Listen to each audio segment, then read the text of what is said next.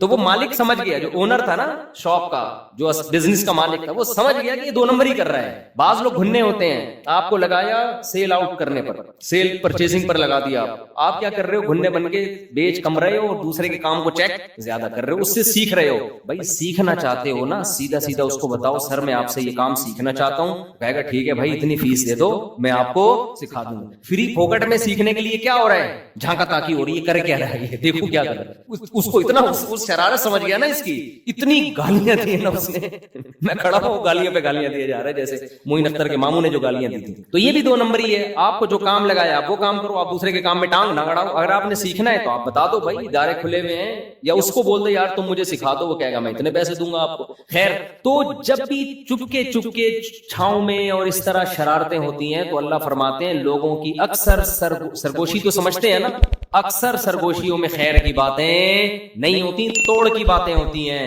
تو دوسرا حکم اللہ نے سورہ نساء میں کیا دیا, اور سورہ نساء میں اللہ یہ حکم اس لیے دے رہے ہیں کہ گھر جو ٹوٹتے ہیں نا وہ خواتین کی سرگوشیوں سے ٹوٹتے ہیں, اس میں مردوں کا کردار کم ہوتا ہے. گھر جوڑنا بھی کس کا کام ہے, عورت کا. توڑنا بھی کس کا کام ہے, عورت کا.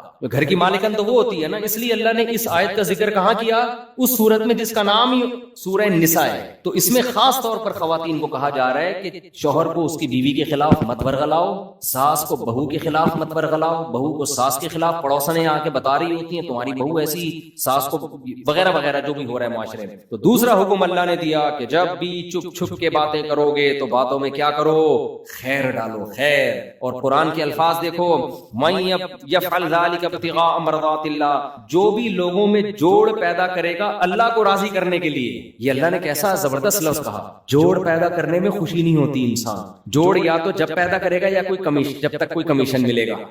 فری پھوکٹ میں جوڑ پیدا کرنا آسان کام. آدمی دوسروں کو لڑتا ہوا دیکھ کے ہی خوش ہوتا ہے, انسان کی عادت ہے کہ سب لڑے میں سکون سے رہوں. بس آپ دیکھ لو کسی گھر سے پھٹے کی آواز آئے نا, سارے کھڑے ہو کر کان لگا کے سننا شروع کر دیتے ہیں. ہوتا ہے کہ نہیں ہوتا, یار ہو کیا رہا ہے, اور انجوائے کرتے ہیں, انجوائے کر رہے ہوتے ہیں. تو اس لیے اللہ کہتے ہیں جو جوڑ پیدا کرے گا ابتغاء مرضات اللہ, اللہ کو راضی کرنے کے لیے, کیونکہ اس میں اللہ کی رضا کے علاوہ آپ کو کخ بھی ملنے والا نہیں ہے. حتیٰ کہ لوگ بھی تعریفیں نہیں کرتے, لوگ بھی اس کو قریب کرتے ہیں جو منفی باتیں زیادہ کرتا ہے. آپ ذرا غیبتیں شروع کر دو, اس کی ادھر اس کی ادھر, وہ برائے گا, بولے گا یار تھوڑا میرے ساتھ بھی ہو جائے کچھ, ٹھیک ہے نا, کیا کہہ رہے تھے تم, سنا ہے تم بتا رہے تھے وہ بندہ 2 نمبر ہے. لیکن اگر کوئی تعریفیں کر رہا ہے کہ وہ بھی ٹھیک ہے تو وہ بھی ٹھیک ہے تو وہ بھی ٹھیک ہے تو وہ بھی ٹھیک ہے, دفعہ یہاں سے فضول باتیں لے کے بیٹھ گیا, بورنگ. تو لوگ بھی نا توڑنے والوں کو اور مشہور بھی توڑنے والے زیادہ ہوتے ہیں. یہ جو بعض لوگ یوٹیوب پہ مشہور ہو گئے نا, ان کی شہرت کی وجہ یہی ہے کہ وہ بھی غلط, وہ بھی غلط, وہ بھی غلط, وہ بھی غلط, وہ بھی غلط. لوگوں نے کہا یار یہ حق پرست آدمی ہے, یہ مشہور ہو گئے. اگر یہ کہتے کہ امام ابو حنیفہ بھی ٹھیک ہے, امام شافعی بھی ٹھیک ہے, امام بخاری بھی ٹھیک ہے, اور علماء دیوبند بھی ٹھیک ہے, اور بریلوی والے بھی بہت سے اچھے ہیں, اور اہل حدیث میں بھی کچھ اچھے لوگ ہیں, اور دیوبند میں بھی کچھ اچھے, سارے تو دیوبند میں بھی اچھے نہیں ہے کہ آپ سمجھیں کہ دیوبند کی بات آئی تو آدھے کر دیا. تو ہر قوم میں بھائی اچھے بھی ہیں, ہر قوم میں کیا ہیں, برے لوگ بھی ہیں. تو اب بجائے اس کے کہ برے لوگوں کی برائیوں کو ہائی لائٹ کیا جائے, ان کے نظریات کو بیان کر دو نا. نام لے لے کے فلاں آدمی نے یہ ارشاد فرمایا, الو کا پٹھا 1 نمبر کا, فلاں آدمی نے یہ کہا ہے 2 نمبر. ابے بھائی یہ کہنے کی کیا ضرورت ہے؟ آپ بولو یہ نقیدہ کیا ہے, یہ برا ہے. دیکھو قرآن کیا کہہ رہا ہے, وَلَا تَسُبُّوا الَّذِينَ يَدْعُونَ مِن دُونِ اللَّهِ, ان کے بتوں کا نام لے لے کے برا مت کہو, انتقام کی آگ بھڑکے گی ان میں. یہ بتاؤ کہ اللہ کے سوا جتنے معبود ہیں کیا ہیں, باطل. جب آپ اسپیسیفک لوگوں کے نام لے لے کے فلانا ایسا فلانا ایسا, تو اس سے جاہل لوگ تو بہت خوش ہو جاتے ہیں, لیکن جو معاشرے میں تعمیری کام کرنا چاہتے ہیں وہ سمجھ جاتے ہیں کہ اس سے معاشرے میں تعمیر کا کام نہیں ہوگا, اس سے تخریب کاری, فرقہ واریت بڑھے گی. اور کمال یہ ہوتا ہے کہ ایسے فرقہ پرستوں پہ لیبل لگا دیا جاتا ہے فرقہ واریت کے خلاف بڑا مؤثر کام کر رہے ہیں. یہ ایسے ہی ہے جیسے زرداری نے تقریر کہی تھی کہ جب غریب کو بھوکا دیکھتا ہوں مجھے افسوس ہوتا ہے, بندر بھی ہنسے تھے اس کے اوپر. تو ایسے لوگوں کو جب لوگ کہتے ہیں نا فرقہ واریت کے خلاف بہت اچھا کام کر رہے ہیں, تو جنگل کے بندروں کے سامنے اگر آپ جا کے کہیں گے وہ بھی ہنسیں گے, گدھے بھی ہنسیں گے. اگلے دن ہنسے گا گدھا, لیکن ہنسے گا ضرور, اس کو سمجھ میں دیر سے بات آتی. خیر, تو جوڑ کی بات تو قرآن میں کیا کہتا ہے, جو اللہ کے لیے یہ کام کرے گا فَسَوْفَ نُؤْتِيهِ أَجْرًا عَظِيمًا, ہم اسے بہت بڑا اجر عطا فرمائیں, بہت بڑا اجر عطا. 2 حکم بیان ہو گئے. تیسرا حکم, بہت سارے حکام رہ جاتے ہیں اس لیے ذرا اسپیڈ میری آج زیادہ ہے. تیسرا حکم جو میں بیان کر رہا تھا, جو دوسرے نمبر پہ بیان کر رہا تھا, وہ تیسرے نمبر پہ, کہ اگر میاں بیوی آپس میں ایسی ان کی بن رہی ہے کہ ایک دوسرے کو دیکھنا ہی پسند نہیں کر رہے, مسئلے حل ہی نہیں ہو رہے کم وقتوں کے, میاں گھر میں آتا ہے, بیگم ایسی بات کرتی ہے کہ یہ 2 فٹ غصے سے اچھلنا شروع کر دیتا ہے, واپس چلا جاتا ہے کہ میں آ جاتی ہوں. یا شوہر میں کوئی ایسا فالٹ ہے کہ عورت کو وہ بالکل بھی اچھا نہیں لگتا, کوئی بھی وجہ ہو سکتی ہے اس کی, بدبو بہت ہے. بعض ایسے بھی میاں مارکیٹ میں ہیں, خواتین جب میں فون اٹھایا کرتا تھا بتاتی تھی ہمارے میاں صفائی کا خیال نہیں کرتے, کہتی ہیں ادھر ہی پڑا رہے بس دوسرے کمرے میں. تو کوئی بھی وجہ ہے, تو طلاق سے بہتر کیا ہے, ایک آپشن اللہ نے دیا, صلح کا راستہ اختیار کر لو, کچھ حقوق ایک دوسرے سے دستبردار ہو جاؤ. سمجھتے ہو کیا ہو جاؤ, دستبردار. مثال کے طور پر آپ جب گھر میں جاتے ہو, کسی کی بیوی بہت ہی بد اخلاق ہے, بعض ہوتی ہیں جب بات کریں گے آدمی کی کھوپڑی تمیز سے بات ہی نہیں کرتی, جو خواتین بیان سن رہی ہیں ان کے علاوہ. بعض دفعہ مرد ایسے ہوتے ہیں بدتمیز 1 نمبر کے, جب آئیں گے یہ ہوڑی ہوڑا شروع کر دیں گے. اب ڈر یہ ہے کہ یار اگر یہ دونوں اسی طرح چلتے رہنا تو ان میں ڈیورس لازمی ہوگی, ورنہ یہ ایک دوسرے کو مار دیں گے جان سے. تو ایسی صورت میں کمپرومائز کا راستہ اختیار کیا جائے. کیا راستہ اختیار کیا جائے؟ شوہر یہ کہہ سکتا ہے بھائی تمہارے اخلاق ایسے میں سے میں افورڈ نہیں کر پا رہا, جب گھر میں آؤ پڈا ہوتا ہے, اب ڈیورس دوں گا مجھے بھی نقصان ہے اور تمہیں بھی. مجھے کیا نقصان ہے بھائی, مجھے ٹھیک ہے تم خوبصورت ہو یا کوئی اچھا خاندان ہے تمہارا, مجھے مرد جب طلاق دیتا ہے تو اس کو بھی دوبارہ ملنا آسان, بد اخلاق ہے لیکن خوبصورت اتنی ہے کہ لٹو ہوئے ہیں وہ اس کے اوپر, لٹو ہوئے ہیں, کہہ رہے ہیں بھائی یہ ہے ہوا ایسا. ایک صاحب کی بیوی بڑی خوبصورت تھی, بس وہ بد اخلاق بہت تھی, انہوں نے طلاق دے دی, دوسری خوش اخلاق بہت ملی مگر ان کو پسند ہی نہیں آ رہی. کہہ رہے یار وہ بد اخلاق اچھی تھی یار, کہہ رہے مجھے اچھی نہیں لگ رہی ہے بالکل. خیر ہم نے ان کو سمجھایا کہ اس کو گزارا کرو, اللہ کا شکر ہے وہ خوش ہیں, بچے ہیں ان کے. تو ایسی کنڈیشن میں آپس میں کیا کیا جائے, فلا جناح علیہما ان یصلحا بینہما صلحا, آپس میں کیا کر لو, سلو. سلو کسے کہتے ہیں, کچھ حقوق لو کچھ حقوق چھوڑ دو. دوسری شادی میں عموماً اس کی ضرورت پڑ جاتی ہے. اب ایک ہمارے دوست تھے ڈیفینس میں, ان کی پہلی بیوی کیا تھی وہ میں بتاؤں گا تو وہ پکڑے جائیں گے, لوگ سمجھ جائیں گے ان کی بات ہو رہی ہے. وہ بہت ہی اعلیٰ خاندان کی, اتنی اعلیٰ خاندان میں بتاؤں آپ کو تو آپ کہیں گے واقعی یہ بہت ہی اونچا خاندان ہے, لیکن وہ پکڑے جائیں گے اس لیے میں نہیں بتا رہا. میں تو نہیں چاہتا نا کوئی رنگے ہاتھوں پکڑا جائے. اب کیا ہے کہ پیسہ بہت ان کے پاس, بالکل ینگ جوان آدمی. ڈیفینس ہی میں ایک خاتون ہو گئی جوانی میں بیوہ, 2 بچے بھی بیچاری کے, ینگ لڑکی 23-24 سال کی, 2 بچوں کے ساتھ کیا ہو گئی, بیوہ. ہمارے معاشرے میں کوئی سر پہ ہاتھ رکھنے والا نہیں ہوتا. سمجھتے ہو, کوئی پرسان حال نہیں, زندگی برباد. یا تو وہ برائی کی طرف جائے. وہ صاحب میرے پاس آئے, کہنے لگے بھائی میں اس سے نکاح کرنا چاہتا ہوں, وہ بھی راضی ہے, میں بھی راضی, لیکن اگر میرے خاندان کو پتا چلا تو میری بوٹیاں اتنی بنائیں گے نا کہ کتوں کو بھی, یعنی اتنی بوٹیاں بنائیں گے کہ کراچی کے اگر کتوں میں ان کے, میں اپنے الفاظ میں بیان کر رہا ہوں, سب کو کافی ہو جائیں گی. وہ اتنا خطرناک ڈینجرس خاندان ان کا. میں تو کوشش یہی کرتا ہوں بھائی بتا کے کرو, مار دیں گے نا مر جاؤ. انہوں نے کہا واقعی مار دیں گے.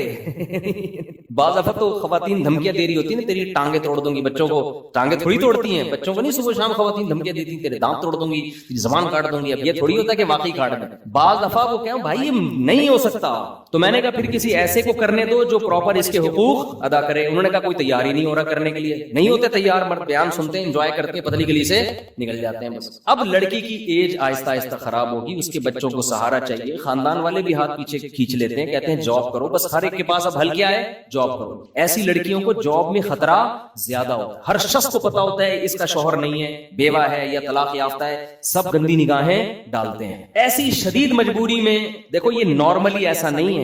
نارملی تو یہ کہ جب کریں گے تو پراپر حقوق ادا کریں اس کے. ڈنکے کی چوٹ پہ ایسی کی تیسی, بائک کے پیچھے موسٹ وانٹڈ لکھوا دیں آپ, ہٹو بچوں لکھوا دیں آپ, کچھ بھی لکھوا دو آپ. لیکن بعض کنڈیشن ایسی واقعی ہوتی ہیں کہ وہ مار دیں گے اس کو, وہ برین ہیمریج سے مر جائے گا. تو ایسی صورت میں بھائی ہم نے ان کو مشورہ دیا کہ اس خاتون سے آپ نکاح کریں اور اس کو بولیں کہ بھائی شدید مجبوری ہے, میں ساری زندگی اس نکاح کو چھپاؤں گا. دیکھو مجھے یہ واقعہ بیان کرتے ہوئے ڈر اس لیے لگتا ہے کہ لوگ کہیں دوسری شادی اس طرح سے نہ شروع کر دیں. یہ غلط طریقہ ہے, یہ شدید مجبوری میں ہے, نارملی ایسا نہیں ہے. کیونکہ پھر لوگ نا چسکے لینے کے لیے یہی طریقہ اختیار کرنا شروع کر دیں گے. اس میں مردوں کے مزے ہیں, لڑکیوں کا بیڑا غرق, تباہ ہو جائیں گی لڑکیاں.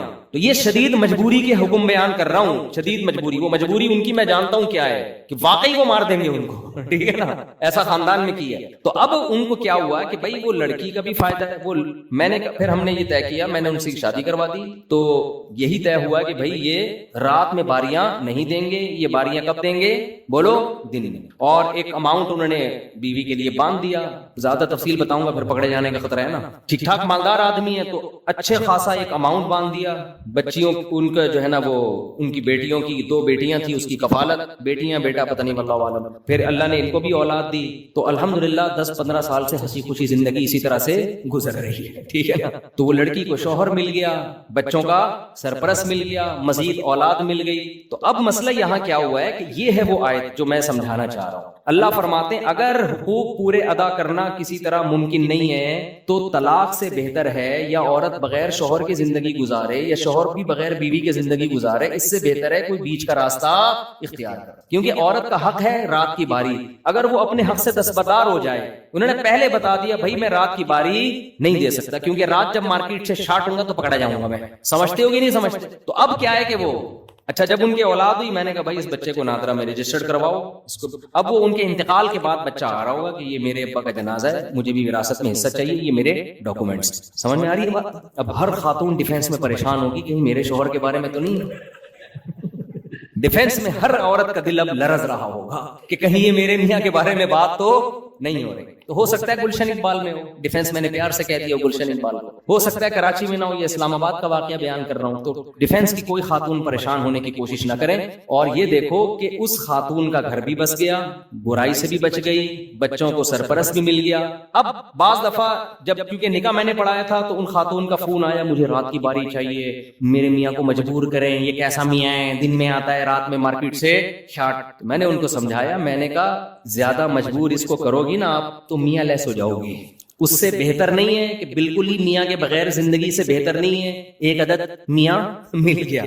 ہاں اگر آپ کو عورت کو تو ہم یہی کہیں گے بھائی ایسے آدمی سے کرو جو پراپر آپ کو باریاں دے رہا ہو. لیکن جب نہیں مل رہا تو کیا کرے گی؟ تو زنا سے تو بہتر ہے نا, برائی سے تو بہتر ہے. اچھا خاصا اماؤنٹ باندھ دیا منتھلی, وہ کہاں اتنا جاب کر کے کما سکتی تھی. تو یہ ہے وہ آیت جو میں آپ کے سامنے بیان کرنا چاہتا ہوں. یہ مجبوری میں جائز ہے. تو یہ شادی سے پہلے بھی جائز ہے, شادی کے بعد بھی. شادی کے بعد بھی بعض دفعہ ایسے ہوتا ہے کہ میاں بیوی میں پھڈے ہو رہے ہیں, جھگڑے ہو رہے ہیں, ایک دوسرے کی شکل دیکھنا نہیں چاہ رہے. تو پھر سلو کا طریقہ یہ ہوتا ہے کہ بھائی چونکہ شکل دیکھ کے جھگڑے شروع ہوتے ہیں تو یہ دونوں میاں بیوی بن کے زندگی گزاریں گے, ایک دوسرے کے حقوق ادا کریں گے, شکل دیکھنے پر پابندی ہے یہ ان میں سلو کروائی. میاں جب آئے گا تو منہ ادھر کر کے بیٹھے گا, اور خاتون کو یہ کہا جائے گا کہ چونکہ جب آپ بات کرتی ہیں تو پھڈا شروع ہوتا ہے, تو بات کرنے کی اجازت نہیں, پرچے پہ لکھ کے دے دیا کریں, آپ پرچے پہ لکھ کے دے دیا کریں. تو ایک خاتون اور میاں بیوی کا ایسے ہی جھگڑا ہوا تھا, تو بات چیت بند ہو گئی تھی, تو شوہر نے بیوی کو یہ کہا, پرچے پہ لکھ کے دیا کہ مجھے صبح 8 بجے اٹھا دینا, آفس جانا ہے میں نے. کیونکہ ہمیشہ جب بات کرتے تھے, لڑتے تھے نا, تو پیپر پہ بات چیت شروع ہو گئی. پیپر پہ آدمی کتنی گالیاں لکھ کے دے سکتا ہے کسی کو, تو ان میں یہ طے ہوا کہ ہم آئندہ بات چیت کس طرح کریں گے, پیپر پہ. تو شوہر نے بیوی کو لکھ کے دے دیا صبح 8 بجے وہ اٹھا دینا. صبح 12 بجے اس کی آنکھ کھلی ہے, غصے میں بن بنا کے بیٹھا, بیوی کو پرچے پہ لکھ کے دیا, کمبخت اٹھایا کیوں نہیں تو نے مجھے. بیوی نے پرچے پہ لکھ کے دیا, تکیے کے نیچے پرچہ پڑا ہوا ہے, جب پرچہ اٹھایا اس پہ لکھا تھا 8 بج گئے اٹھ جائیں 8 بج گئے اٹھ جائیں. تو بہرحال طلاق سے بہتر کیا ہے, آپس میں کوئی ایسا معاہدہ کر لیا جائے, کیونکہ طلاق کے سائیڈ افیکٹ بہرحال زیادہ ہے. تو اس سے بچنے کے لیے اللہ نے یہ راستے دیے. یہ نارمل لوگوں, اچھی بلی زندگی کو خراب نہ کریں آپ, جن کی خراب ہو چکی ہے ان کے لیے, کہ مزید خراب ہونے سے بہتر ہے کہ کوئی بیچ کا راستہ اختیار کر لو. یہ ایک اللہ نے حکم بیان کیا سورہ نساء میں. اچھا, اور بھی بہت سارے احکام ہیں سورہ نساء میں. یتیم کا مال کھانے پر بہت شدید وعیدیں ہیں. یتیم کا مال کیسے کھایا جاتا ہے, بڑا بھائی چھوٹے بھائی کی وراثت کھا جائے, بڑا بھائی چھوٹی بہن کی وراثت کھا جائے. یاد رکھو, کسی کا انتقال ہو گیا اور اس کی بیوی کو پریگنینسی تھی, 1 دن کا حمل تھا, اس حمل کا بھی وراثت میں پورا حصہ ہے. اس کو لڑکا فرض کیا جائے گا اور لڑکے کا حصہ نکال کے رکھا جائے گا. اگر لڑکی ہو گئی تو آدھا کم کر کے بانٹ دیں گے, ورنہ اس کو کیا فرض کریں گے, لڑکا. اور اگر ٹوئنز پیدا ہو گئے تو دوبارہ سے تقسیم ہوگی وراثت. تو اس حمل کا بھی شریعت نے حصہ رکھا ہے. وراثت کے احکام میں آج بہت زیادہ کوتاہی ہے. عام طور پر بعض علاقوں میں ایسا ہوتا ہے کہ بڑا بھائی وہ باپ کی ساری وراثت پہ قبضہ کر کے اس کو جیسے چاہے اڑاتا رہتا ہے, چھوٹوں کو پتہ ہی نہیں ہوتا, ان کو عید بقرعید پہ بس کھلایا پلایا جا رہا ہوتا. اور بہنوں کا حصہ تو گاؤں دیہاتوں میں تو رواج ہی نہیں ہے بہنوں کا حصہ دینے. تو قرآن نے یہاں عورت کی وراثت کھانے کو منع کیا. دیکھو, غیرت کے ساتھ زندگی گزارو, خدا کی قسم مزہ نہ آئے پیسے واپس. جو آدمی 5 روپے کی لالچ کرتا ہے 5 کروڑ کی بھی وہی کرتا ہے, اور جو 5 کروڑ کی لالچ نہیں کرتا وہ 5 روپے کی بھی لالچ نہیں کرتا. ایک زندگی میں اصول بنا لو کہ میرا پیسہ صرف وہ ہے جو میرا ہے, کسی کی جیب میں کیا ہے, آپ کی بیوی کے پاس کہاں سے پیسہ آتا ہے, اس کے باپ نے اس کو کیا دیا, اس کے پاس کتنا سونا ہے, اس سے بے غرض ہو جاؤ. بہت سے مرد اپنی عورتوں کو تنگ کرتے ہیں, تمہارے پاس اتنا پیسہ ہے کہاں چھپا کے رکھا ہوا ہے, تم بتاتی نہیں ہو, تمہارے باپ نے تمہیں اتنا دیا, تمہیں وراثت تمہیں اتنی ملی, کہاں چھپا کے رکھا ہوا ہے. چھوڑو یار, تمہارا تھوڑی ہے وہ, تم اپنی ذمہ داری ادا کرو. آلو پیاز ٹماٹر کی عید بقرعید کی اپنی ذمہ داری ادا کرو. بولو بھائی, مجھے اللہ نے مرد بنایا, گھر کا سربراہ بنایا, مجھے جو اللہ دے گا, جو میرے حقوق ہیں وہ میں پورا کروں گا. عورت پر کو اللہ نے مال دیا, لیکن اس مال میں شوہر کا حق بالکل بھی بولو نہیں, یہ اللہ کا قانون ہے بنایا. اس مال میں شوہر کا حصہ مرنے کے بعد تو ہے, زندگی میں نہیں ہے, کوئی حصہ نہیں ہے اس میں. حتیٰ کہ بچوں کا بھی ٹوٹل خرچہ کس کے اوپر ہے, باپ پر, وہ بھی شریعت نے ماں پر نہیں ڈالا. ہاں, عورت کے لیے فضیلت ضرور ہے کہ وہ اپنے شوہر پہ خرچ کرے گی تو ڈبل ثواب ملے گا اس کو, لیکن مرد مطالبہ نہیں کر سکتا, وہ اپنے اختیار سے اپنے میاں کو دے دے. کیا آپ بھی اتنا خرچ کرتے ہیں تو مجھے اللہ نے مال دیا, کبھی ضرورت ہو تو آپ کی خدمت میں, جناب کی خدمت میں, ٹھیک ہے نا. عبداللہ بن مسعود رضی اللہ تعالی عنہ کی زوجہ حضرت عبداللہ بن مسعود بڑے مسکین تھے. ہمارے نبی صلی اللہ علیہ وسلم نے خواتین کو ترغیب دی صدقہ خیرات کی. تو حضرت عبداللہ بن مسعود کی زوجہ حضرت زینب وہ نبی کے گھر آئیں اور پوچھا یا رسول اللہ. اچھا, انہوں نے حضرت عبداللہ بن مسعود سے پہلے پوچھا کہ میں آپ کو صدقہ دے سکتی ہوں, آپ میرے شوہر ہیں, کیا نبی سے آپ جا کے پوچھ لیں گے؟ عبداللہ بن مسعود کو شرم آئی کہ میں اپنے بارے میں کس سے جا کے پوچھوں, نبی سے, کہ میری بیوی مجھے پیسے دینا چاہتی ہے, کیا اس کو صدقے کا ثواب ملے گا؟ غیرت تھی صحابہ نے فرمایا میں نہیں پوچھوں گا جا کے, مجھے شرم آتی ہے ایسا پوچھتے ہوئے, تم نے پوچھنا ہے تم ہی جا کے پوچھو. لیکن ان کو کہا کہ نام نہیں بتانا, کہ میرے بارے میں, ایک حیا آتی ہے نا انسان, میرے بارے میں نہیں بتانا, ایسے کامن مسئلہ پوچھنا. تو حضرت زینب چلی گئی رسول اللہ صلی اللہ علیہ وسلم کے گھر پہ. حضرت بلال خادم تھے, باہر نکلے, کون ہو, کیوں آئی ہو, نام نہیں بتایا کہ بھائی ایک عورت اپنے شوہر پہ اگر پیسے دیتی ہے تو اس کو صدقے کا ثواب ملے گا کہ نہیں ملے گا. نبی نے پوچھا نام پوچھ کے آؤ, کون پوچھ رہی ہے؟ نبی نے فرمایا حضرت بلال سے نام پوچھ کے آؤ, ٹھیک ہے نا. اب وہ چاہ رہی تھی کہ نام نمایاں نہ ہو تاکہ شوہر کے راز فاش نہ ہو نا. ہوتا یہ ہے نا کہ جو عزت دار لوگ ہوتے ہیں وہ نہیں چاہتے اس طرح شوہر کا نام فاش نہ ہو. تو انہوں نے پھر صرف اپنا نام بتایا زینب. پوچھو زینب آئی ہیں تو تاکہ مدینہ میں تو بہت ساری زینب نام کی عورتیں تھیں. حضرت بلال نے جا کے نبی سے عرض کیا یا رسول اللہ جو خاتون مسئلہ پوچھنے آئی ہیں ان کا نام ہے زینب. آپ نے فرمایا ایو زینب, کون سی زینب؟ مدینہ میں تو زینب نام کی خاتون بہت ہیں, ان سے پوچھو کون سی زینب. شاید نبی اس لیے بھی پوچھنا چاہ رہے تھے کہ شوہر کا تو پتہ چلے کس شوہر پہ خرچ کرنا چاہتی ہیں, شوہر کا تو پتہ چلے.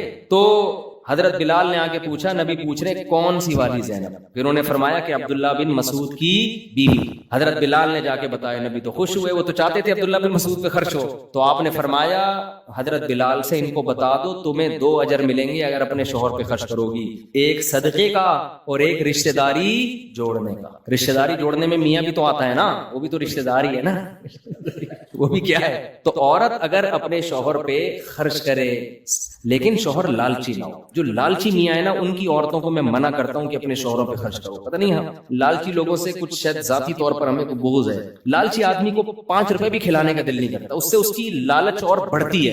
مستغنی ہو آدمی, عورت کے مال پہ نظر نہ رکھے, پھر عورت کو چاہیے اس پہ بھی, بلکہ عورت کو اگر شوہر غیرت مند ہے عورت کو بولے بھائی میرا مال میرا ہے ہی نہیں, ہم اور آپ ایک ہیں تو مال بھی ہمارا کیا ہے, ایک ہے, آپ کو جب ضرورت ہو آپ لے لیں. عورت کو تو یہی کرنا چاہیے, لیکن مرد کو چاہیے وہ اپنی بیوی کے مال پہ نظر بولو نہ رکھے. سمجھتے ہو کہ نہیں سمجھتے؟ ہاں ایک بات. دوسری بات یہ کہ عورت پر شوہر کا خرچہ بالکل بھی نہیں ہے, چاہے کتنی کروڑ پتی ہو. عورت پر اپنا خرچہ بھی شوہر کے ذمے ہے, چاہے جتنی کروڑ پتی ہو, اس کا اپنا خرچہ کس پر ہے؟ شوہر. لیکن علاج میں نہیں ہے ایسا. بعض خواتین کو یہ مسئلہ معلوم نہیں. جب عورت بیمار ہوتی ہے نا, علاج بیمار ہوتی ہے, اس کے پاس اگر پیسہ ہے تو شرعن اپنا علاج اپنے پیسوں سے لازم ہے. شوہر پر بیوی پر علاج کے لیے خرچ کرنا لازم نہیں ہے. ہاں جب خرچ کرے جب بیوی کے پاس پیسے نہ ہو. سمجھتے ہو گے نہیں سمجھتے؟ اب عورت کروڑ پتی ہے, علاج آغا خان میں چل رہا ہے, میاں بیچارہ خرچ کر کے اس کے بنیان بک رہے ہیں مارکیٹ میں, سمجھ رہے ہیں نا, وہ بنیان سے بھی گیا. یہاں بعض خواتین کی طرف سے پھر زیادتی ہوتی ہے.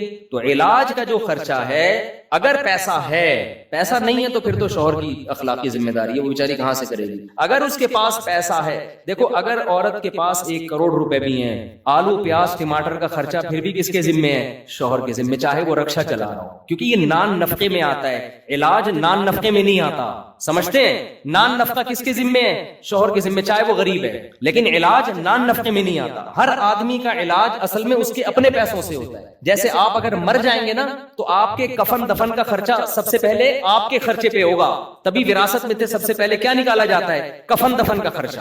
تو اسی طرح بیماری میں علاج کا خرچہ سب سے پہلے کس پر ہے؟ آپ پر. آپ کے ابا بیمار ہیں تو ان کا علاج سب سے پہلے ان کے پیسوں سے ہوگا.